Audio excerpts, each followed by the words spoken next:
Bonjour, je vous présente aujourd'hui une méthode qui permet d'aider concrètement les opérateurs de vin français. S'agit-il de travailler les packaging ou bien la stratégie? Nous allons voir qu'en réalité, il y a une méthode qui permet de travailler l'identité. Il s'agit de marketing identitaire dans le domaine du vin et qui est issue d'un rapport sur l'ADN de la marque, travaillé par Galatée Fèvre, Valérie Closet de l'agence Idevin. Qu'est-ce que vous allez apprendre? Donc la définition moderne de la marque et également comment travailler des marques pour développer des ventes valorisées et conquérir de nouveaux marchés. Est-ce que vous êtes prêts? Alors, oubliez le vieux marketing. C'est-à-dire oubliez que la marque peut être juste un logo ou bien que la marque peut être juste une identité visuelle. Enfin, oubliez que la marque serait juste un vin ou un service. Alors, qu'est-ce que réellement une marque dans le domaine du vin aujourd'hui en 2014? La marque est la perception d'un vin ou d'un service, d'une entreprise, par le consommateur. En d'autres mots, la marque est le ressenti de l'identité profonde que vous véhiculez jusqu'au consommateur au travers de vos vins, au travers de votre communication, de vos outils marketing. Et effectivement, vous le savez, que ce soit en Angleterre, en France ou dans d'autres pays, on est noyé au niveau des linéaires. Par exemple, en Angleterre, on a une moyenne de 180 mètres, 660 références. Ainsi, comment le consommateur peut-il faire un choix? En fait, le choix du consommateur, pour vous l'expliquer, nous avons choisi le moyen mémotechnique d'Idevin. Tout simplement, I pour identité. Parce qu'en fait, ce choix se fait sur la base de l'origine perçue du vin. L'origine géographique, bien sûr, mais aussi l'origine en termes d'intention humaine, d'état d'esprit. Et le choix du consommateur se fait également par le D de développement, c'est-à-dire l'usage, le besoin satisfait, la projection dans le contexte de consommation. Cette mise en scène de consommation est très importante. C'est de là que naît la valorisation et la notoriété. Donc retenez bien I des vins, I pour identité, D pour développement, c'est-à-dire la connexion à l'intention initiale, à l'identité du producteur et la mise en scène de la consommation. Est-ce que cette marque, est-ce que ce travail a une valeur? C'est un capital bien réel. On parle d'ailleurs de capital marque. Pour exemple, citons quelques valorisations de grandes marques travaillées dans ce sens, La Roche, Gabriel Meff ou d'autres, vous en connaissez certainement. Et cependant, nous avons un problème en France et ailleurs. Puisque dans le domaine du vin, très peu d'entreprises travaillent une stratégie de marque claire. Énormément d'entreprises n'ont aucune réelle stratégie de marque et travaillent uniquement du packaging ou des outils de communication.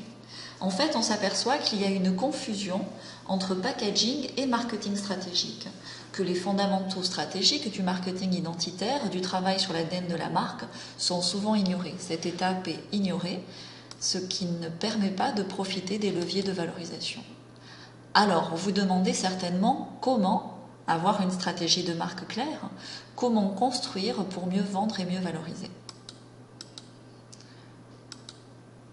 Premièrement, il faut connaître les 3 étapes que sont l'analyse de l'identité, la création du positionnement et l'organisation de la segmentation. Car vous savez que notre cerveau agit comme un filtre. En fait, il veut nous protéger de trop d'informations. Regardez. Nous sommes tous programmés pour identifier ce qui est différent. Nous devons être différents dans la solution, mais également être cohérents. Comment? Ça nous ramène à notre moyen mémotechnique Idevin. Être différent, c'est facile, grâce à l'identité, puisque dans le domaine du vin en France, vous êtes déjà tous uniques et différents de par vos identités vigneronnes. Encore faut-il faire ce travail d'analyse d'identité de la marque. Et cohérent, comment être cohérent? Revenons au moyen mémotechnique Idevin, c'est le D de développement, vous vous en souvenez. Et en fait, il s'agit de développer en cohérence tous vos outils marketing, tous vos outils de communication, c'est la clé du succès. Aujourd'hui, comment les consommateurs que vous ciblez, en l'absence de ce travail stratégique sur l'identité, le positionnement et la segmentation de votre signature, comment ces consommateurs vous perçoivent-ils? On va faire un focus.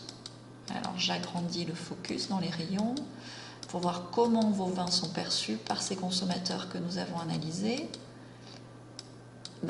En fait, vous voyez, c'est un peu flou comme ça, ou au mieux comme ça. La clientèle que vous ciblez a du mal à percevoir votre identité, a du mal à percevoir votre intention et aussi le contexte de consommation. 70% des consommateurs interrogés annoncent comme principal frein à l'achat un problème de choix. Quand on n'arrive pas à choisir, c'est qu'on ne distingue pas un produit d'un autre.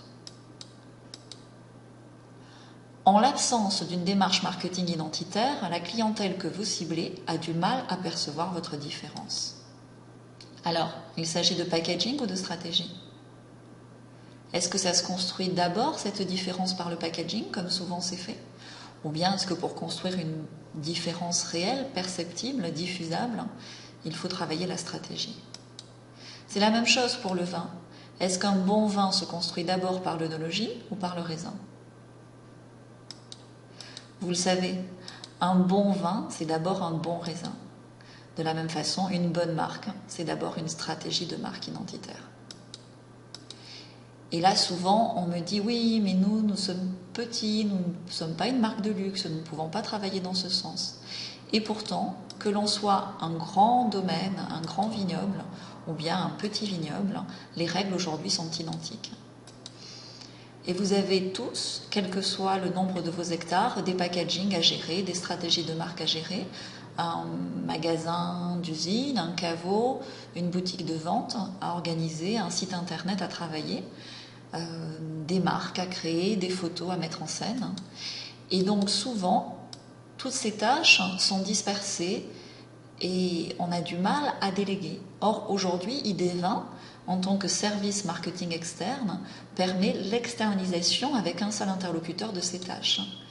Et de fait, garantit la cohérence, puisque l'identité, le positionnement et la segmentation sont au centre de la stratégie et avec une coordination parfaite de la répartition de l'identité, du positionnement et de la segmentation sur chaque outil, donc une meilleure utilisation des budgets et un meilleur retour sur investissement. C'est vrai, dans un climat de sortie de crise, dans un climat incertain, difficile, où les chiffres sont quelquefois, alors il y a de bonnes nouvelles, mais il y a aussi quand même un changement assez important dans le marché du vin, avec des pertes de parts de marché au niveau du vieux monde et en particulier de la France. Et c'est vrai que l'on s'aperçoit dans notre dernière étude que dans ce climat un petit peu pessimiste, nos clients auraient trouvé avec ces stratégies de marque identitaire une arche de Noé, puisqu'en moyenne leur chiffre d'affaires progresse de plus 30%. Ils développent également leurs exportations fortement, parce que la valorisation et une communication fluide est bien mieux perçue, est encore plus facilement perçue à l'exportation. Ils augmentent la taille de leur vignoble, vous en connaissez certains de nos clients qui agissent dans ce sens. Leurs innovations sont des succès, les partenariats en France sont également consolidés et développés. Très important, ils augmentent leur marge, c'est le curseur pour juger de l'augmentation de la valorisation. Et enfin, ils ont confiance en l'avenir et leurs équipes sont fédérées autour d'un objectif. En conclusion, je veux vous dire que c'est à vous de décider, bien évidemment. Notre avenir, comme toujours, ce sont nos choix qui le construisent ici et maintenant, dans le présent. Si vous voulez en savoir plus, il y a un livre édité aux éditions Ferré sur cette thématique du marketing identitaire du vin. Également l'agence à Paris que vous pouvez contacter via notre numéro de téléphone ou bien directement par email. Voilà, je vous remercie de votre attention et je vous dis à bientôt. Au revoir.